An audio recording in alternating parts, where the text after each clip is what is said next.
Have you installed track pipe for natural gas or perhaps propane use or uses for residential use, whatever that may be? If you're running it under your house in a residential home for for a natural gas line, whether that be for your gas furnace, gas stove, gas logs, gas wall unit, etc. Or simply just putting the gas line in for future use and then cutting it off or terminating it until you do get ready to use it. Notwithstanding, if using a brand, namely track pipe, which is my opinion is a great pipe. This is my opinion only. But say, for instance, there's a coupling here. This is NTP, National Pipe Thread, goes straight into the black iron. Actually, it may not be a bad idea to dope this up with pipe dope, screw it into the black iron first. But then the key is here, and the point at hand is do not lose these little gadgets here. If you lose these gadgets, when you open this nut up, this nut will be screwed onto this coupling here, or fitting, or for that matter. These little things seem like they may have a little grease or something on them, and they may be fixed here. And this is an easy and simple explanation, and one may say, well, this seems very rudimentary. However, when one is under the house, you're sweating, you've banged your head on the stud underneath the house, you've smashed your finger, and your hands may feel like chicken talons, and it's dirty, dark, drab. You may have water leaks. It's easy to make mistakes. So, but when dealing with this pipe here, these little couplings here that come with these fittings that fit track pipe, do not lose these. Actually, myself, I need to see if I could actually buy these independent and have a separate bag somewhere.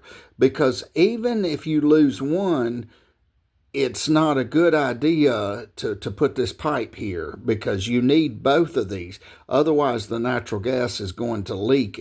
And subsequent to doing that, you may want to do a bubble test with detergent mixed with water.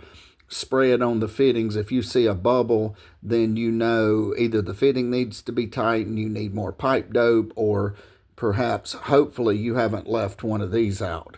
But just be very careful when taking these off, especially underneath a house.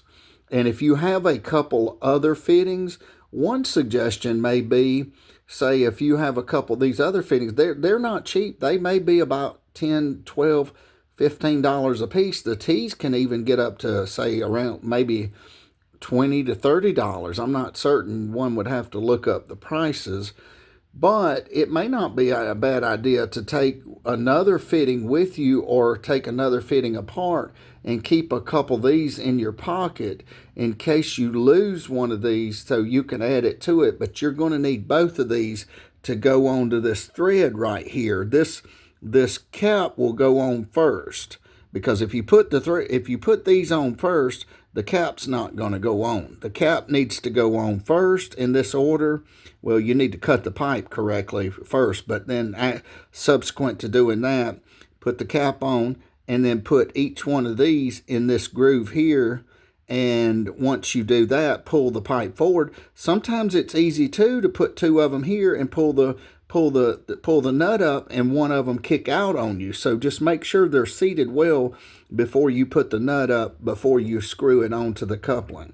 But the point at hand here is do not lose these little thingummies here, because if you do, you're going to need to get a new fitting, or a new one of these from another fitting. So anyway, so just do not lose these, in my opinion, because it will save you a lot of grief. And it's easy to see from a video and to actually do this. But when one is underneath the house, again, there are extenuating circumstances that will, cut your finger, bang your head, mud, dirt, dark, and it's easy to lose one of these. So just be careful with these. Do not lose one of these. You need both of these with the track pipe. Thank you for watching and have a great day.